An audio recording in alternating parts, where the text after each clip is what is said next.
The Zimbabwe Electricity Supply Authority (ZESA) has said it has restored the 3 units that had been taken out of service at Kariba South Hydro Power Station. The development comes as the country has been facing acute load shedding attributed to faults at the country's major power generators.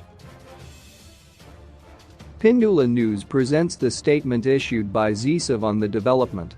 Update on the restoration of power supply. ZESA Holdings would like to advise its valued customers countrywide that the 3 units that were taken out of service at Kariba South Hydro Power Station to facilitate urgent dam wall rehabilitation works have since been returned to service. The return to service of the units has restored 450 MW of power supply to the national grid, thus significantly reducing the power supply gap that had increased load shedding. Furthermore, we wish to advise all stakeholders that the rehabilitation works have been temporarily shelved until 5 January 2022 in order to minimize load shedding during the festive season.